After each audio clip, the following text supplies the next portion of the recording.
The sound of a whetstone on steel filled the barn. Slow, deliberate strokes, the rhythm of a man preparing not for labor, but for survival. Moonlight cut through the gaps in the wood, striping Samson's face in silver and shadow. His hands, enormous, scarred, almost inhuman in their size, held the blade with the tenderness of a priest handling scripture. He wasn't sharpening a weapon. Just a kitchen knife borrowed from Molly. But the act of care, of making something keen in a world that dulled everything, mattered. Outside, the plantation slept uneasy. Dogs shifted in their chains, sensing a weight in the air. The house loomed across the yard, its white columns glowing ghost-like under the moon. For the enslaved, night was supposed to mean stolen sleep. For Samson, it meant stolen hours to think. He set the knife down and pressed his palms together as if in prayer. The wood beneath his hands groaned. His strength was a secret that no chains had ever truly concealed, but strength alone had never been enough. He knew that now. From the shadows of the doorway, Jupiter's voice came soft, carrying the accent of Louisiana marshes. "You'll break it if you keep pressing like that." Samson didn't look up. "Maybe it needs breaking." Jupiter stepped into the barn light, his frame wiry, his face lined. He was the only man on the plantation who could speak to Samson without fear in his throat. "Colonel's talkin' 'bout you again. Says he's got something planned for tomorrow. Thanksgiving crowd comin'. More of them, demonstrations." The word landed heavy. Demonstrations.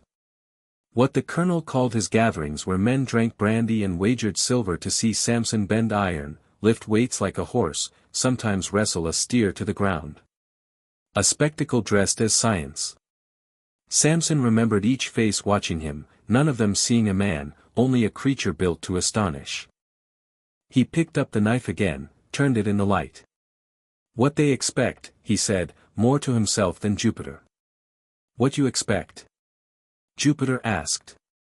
For a long moment, Samson didn't answer. He stared at the knife, then at his own reflection warped in the steel. "I expect to stop being their story."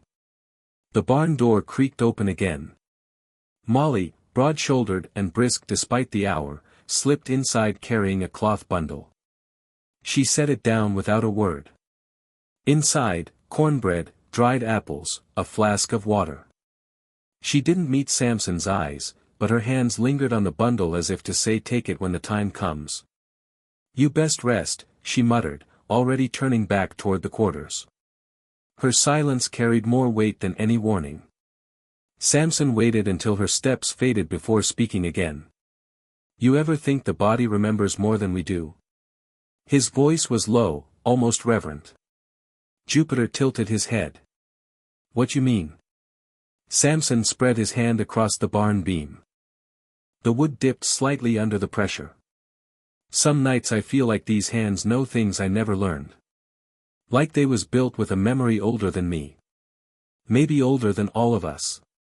Jupiter looked at him, eyes narrowed.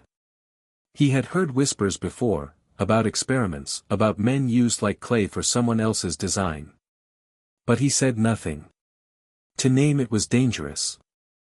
The silence stretched. Beyond the barn walls, the wind rustled through the cane fields, carrying with it the faint sound of chains clinking where the dogs shifted again. Finally, Samson stood. His height nearly scraped the rafters. He set the knife back down carefully, like closing a book. "Tomorrow," he said, voice steady, "he'll call me to perform." "And?" Jupiter asked. Samson's jaw tightened, but his eyes carried something fierce, something beyond fear.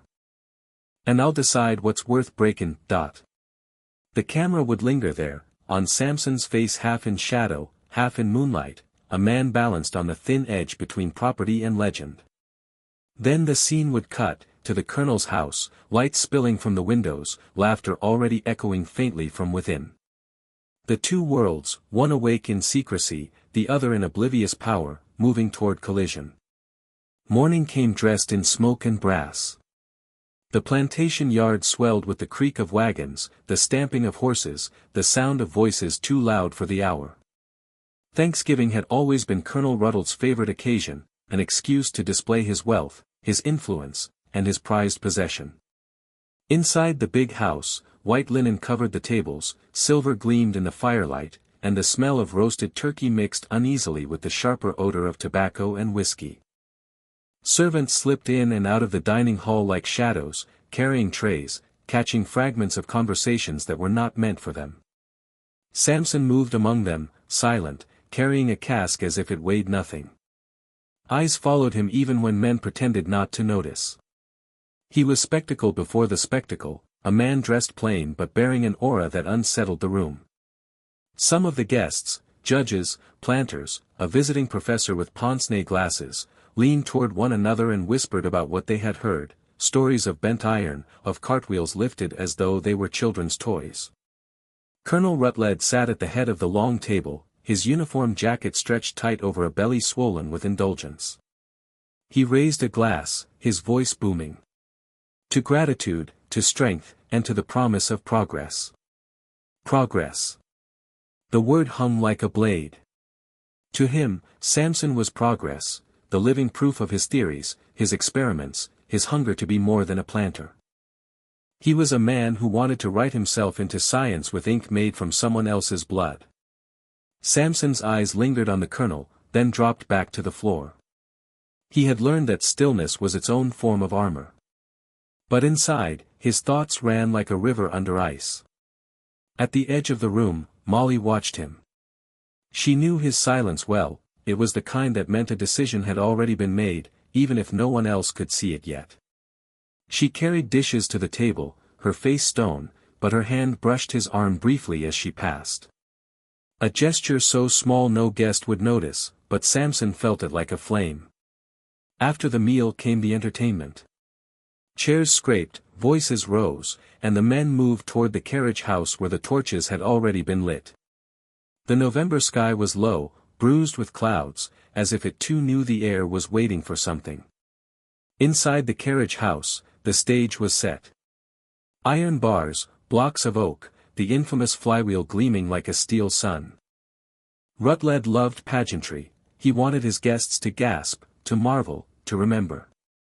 He took his place at the center, arms wide, the host of a cruel theater. "Gentlemen," he declared. "Tonight you will see the limits of nature tested. The Almighty made man, but science can improve him."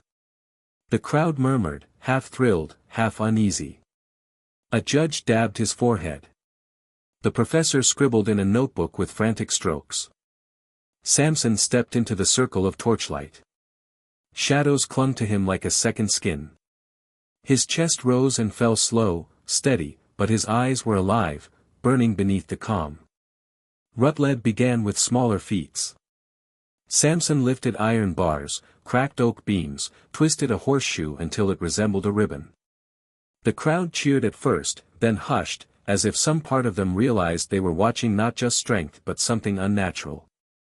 Each act was recorded in Ruttled's little notebook, his lips curling with satisfaction. But Samson wasn't performing for them. With each demonstration, he measured the beam, the shadows, the distance to the door. He felt the air in his lungs, the pull of his muscles, the memory in his bones. Then Rutled gestured toward the flywheel, massive, impossible. His voice carried a command sharpened by years of ownership. "Now, Samson. Show them the crown of strength." The crowd leaned forward. Samson didn't move.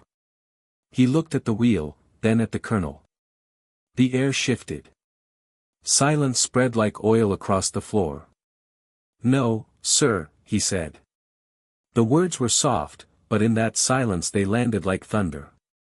Every guest stiffened. Some looked to Rutled as if to check if they had heard correctly. Ruttled's face reddened. "What did you say?" Samson lifted his head. His voice was clear, steady, without a trace of fear. "I said no." It was more than refusal.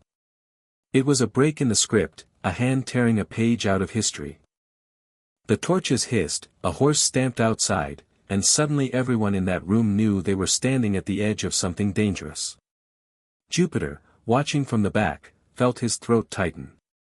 Molly's hands clenched the apron at her waist. Neither spoke, but both knew the same truth: Samson was no longer waiting to be written into someone else's story. He was about to write his own. The silence after Samson's refusal stretched so long it felt like the air itself was waiting for permission to breathe. Torches spat, wood crackled, and every guest stood suspended between disbelief and dread. Colonel Rutled's smile faltered, then twisted into something harder. He stepped forward, close enough that Samson could smell the whiskey on his breath. "You belong to me," Rutled hissed, low enough for only the first row to hear. "Your strength is mine. You'll do as I say." Samson didn't move. He stood with his hands at his sides, calm as stone, but inside his chest thundered. All his life, people had measured him, his back, his arms, the weight he could carry, the pain he could withstand. But no one had ever measured his will. Until now. "I ain't yours," he said. The crowd gasped. Words like that were not just rebellion, they were blasphemy in a place built on ownership. Ruttled's hand snapped across Samson's face.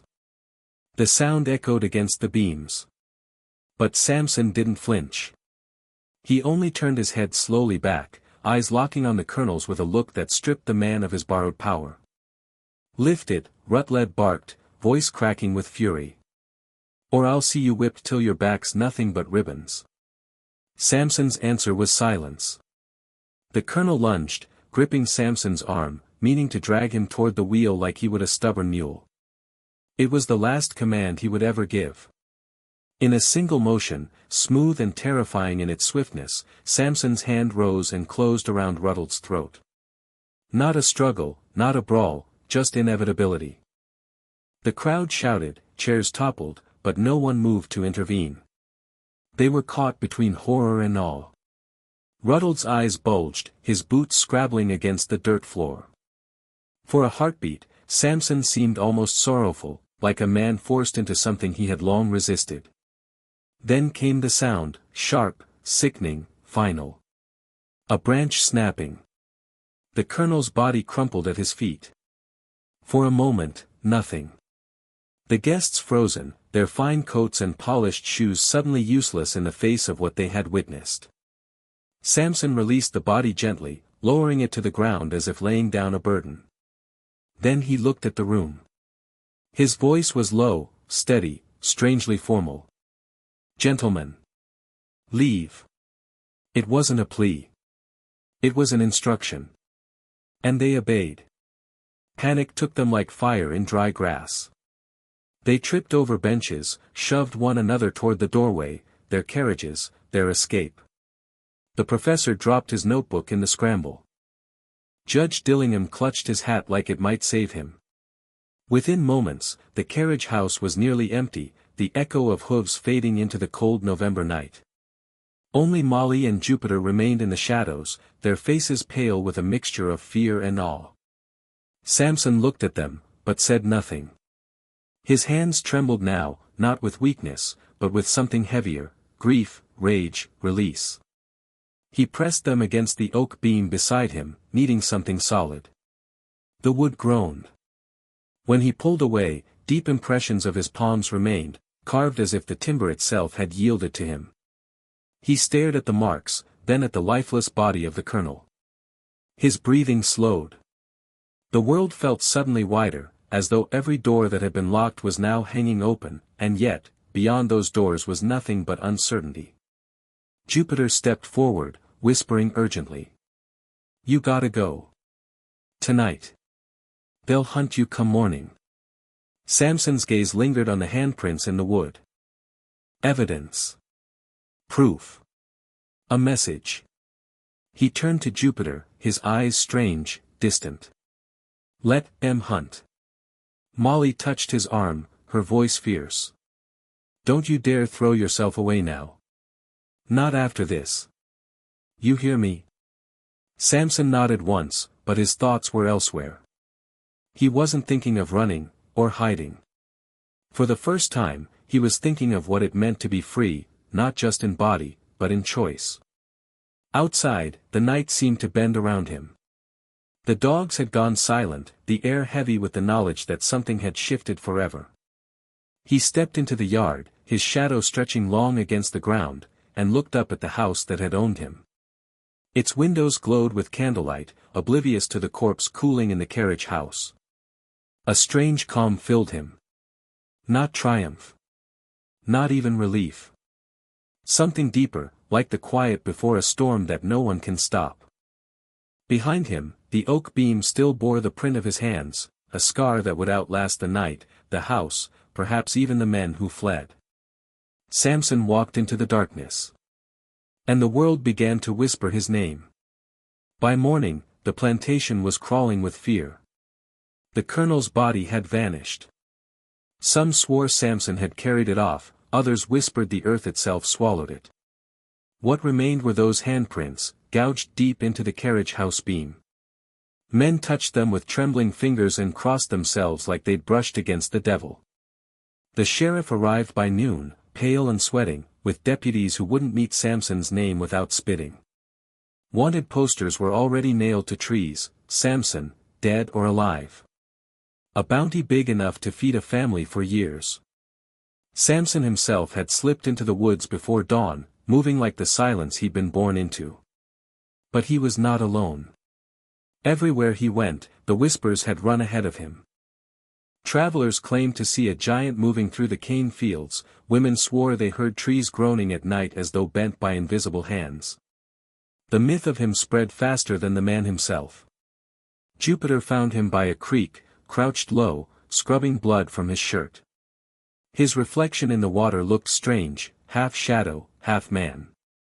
"They'll hunt you to the grave," Jupiter said. Samson didn't look up. "They've been hunting me my whole life. This is different." Jupiter's voice shook. "This time, you gave them reason." Samson finally met his eyes, and there was something unmovable there. "I gave myself reason." Jupiter sat on a rock, his shoulders slumped. "You think you free now? You ain't. Not yet. They'll write songs 'bout catching you. They'll make a carnival of it." Samson's hands clenched against his knees. He wanted to say he didn't care. That freedom wasn't survival, it was defiance. But the truth pressed heavier than pride, every step he took in the open dragged others into danger. Molly. Jupiter. Every soul who'd ever looked at him and seen hope instead of fear. He leaned back, closing his eyes. "All my life I've been what other men say I am. Strong. Strange. Useful. Dangerous. Never mine. Last night I took myself back. But now," he trailed off. Jupiter finished for him. "Now you gotta decide what to do with it." The decision wasn't simple. He could run far, north, west, anywhere the law had no reach. Or he could turn and fight, become the monster they feared, tearing down the cages one by one. Both choices would spill blood. Both would burn his name into history in ways he couldn't control. That night, Molly found him too. She carried no food, no bundle this time, only her voice like steel. "You can't stay in these woods. Every rider between here and Memphis is looking for you." Samson watched her, seeing in her face something he hadn't dared name, faith. "You think I should run?" She shook her head. "I think you should decide who you are. Man, or story." The words pierced deeper than any lash. Because a man could live, hide, start over. But a story could never be killed. A story could ignite fires long after the man was gone. Samson stared into the darkness, listening to the distant horns of search parties, the baying of hounds. His heart pounded not with fear, but with a strange calm. He knew then that he stood at the edge of something larger than himself. The world was chasing him, yes. But the world was also watching. And what he chose next would decide if he was remembered as a fugitive, or as a beginning. He pressed his palms into the damp earth, feeling it give beneath his strength, and whispered to himself as if to fix the thought in stone, not theirs. Not anymore. The night carried his words away, weaving them into the whispers already racing ahead of him. By dawn, they would not just be hunting a man. They would be chasing a legend. Washington in winter was a city of gaslight and whispers. Snow clung to the cobblestones, muffling the hooves of carriages carrying senators and generals to late sessions. The country was restless. Papers spoke of uprisings, of vanished men and raided laboratories, of a name traveling faster than any law, Samson. The capital had turned him into a phantom. Politicians swore he was leading an army. Ministers preached of him as a warning. But no one expected him to walk into the city himself. Yet there he was, broad shoulders hunched beneath a plain coat, moving through the streets with a calm so audacious it disarmed those who passed him. Men glanced and looked away quickly, as if their minds refused to connect rumor to flesh. Samson carried nothing. No weapon. No disguise. Only the weight of what he had done, and what he was about to do. He approached the Capitol steps just before dawn, when the sky was pale gray and the guards nearest the doors had grown drowsy. They noticed him too late. By the time their rifles lifted, he had already climbed halfway up the marble staircase, his boots striking echoes through the frozen air. "Stop where you are," one shouted. Samson stopped. Slowly, deliberately, he turned to face them. His eyes were not wild, not pleading, just steady, calm, impossibly calm. Then he spoke, his voice carrying into the cold morning. "I am not yours." Before they could decide whether to fire, he turned back and placed his hand flat against the stone pillar beside the great door. He pressed. The marble groaned. Cracks spread like veins beneath his palm. Dust rained down. And then the stone yielded. His hand sank into it as though the Capitol itself were made of clay. When he pulled away, the impression remained, deep, impossible, permanent. A scar no hammer or chisel could erase. The guards froze. The rifles lowered, almost in reverence. Samson lifted his other hand and carved a second mark beside the first. Then, with both palms, he dragged downward, gouging lines that formed the image of a broken shackle. The sound was unbearable, stone screaming against strength, but when it was done the symbol stood bold and undeniable. He stepped back, breathing hard, his chest rising like a man who had carried the weight of centuries and finally set it down. By then, men were running down the steps, voices calling for his capture. But Samson did not flee. He turned, his breath visible in the cold, and faced them all. Senators, soldiers, clerks, dockers, their eyes wide, their bodies caught between fear and awe. "You made me a tool," he said, his voice loud enough to strike against the dome above. "You broke me to measure me. You measured me to own me. But I am not your proof, and I am not your property. From this day forward, you will not hide what you've done." A silence so heavy it pressed into bone. Even the snow seemed to pause. One soldier raised his rifle, hands trembling. The crowd held its breath. Samson did not move. Then, somewhere among them, another voice broke the silence. Soft. Trembling. It came from a freedman sweeping the steps, his broom clutched like a staff. "You're ours," the man whispered. "Not the government's. Not the colonel's. Ours." The words rippled through the crowd like fire. Some gasped in horror, others in recognition. Samson's eyes softened, just for a moment, as if the weight he carried had shifted to something lighter. He gave the smallest nod. And then, before anyone could touch him, he stepped back into shadow. The records would later disagree on what happened next. Some swore he leapt from the steps and vanished into snow. Others claimed the ground shook, that he simply walked into the marble and disappeared.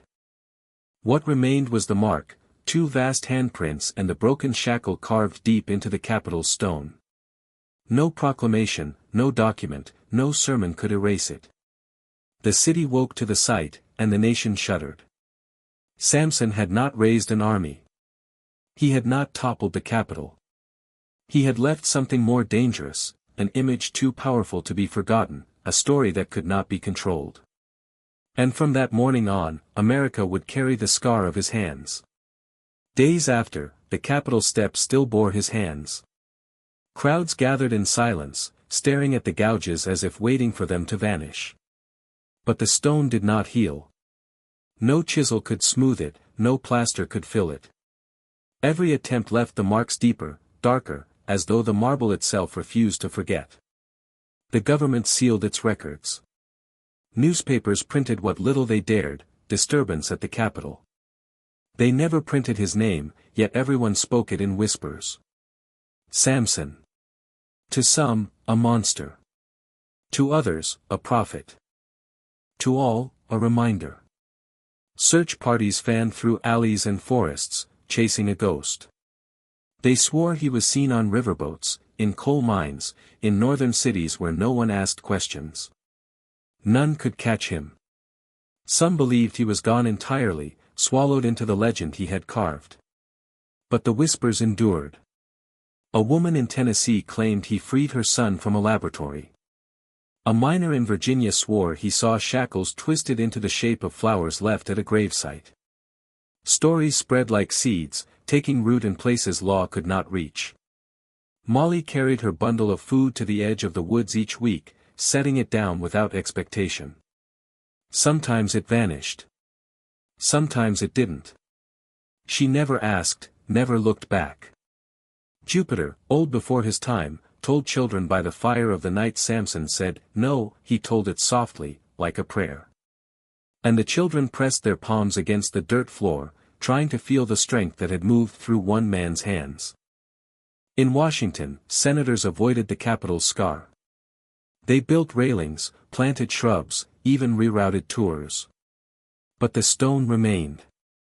Foreign dignitaries asked about it in hushed tones, their guide stumbling over lies.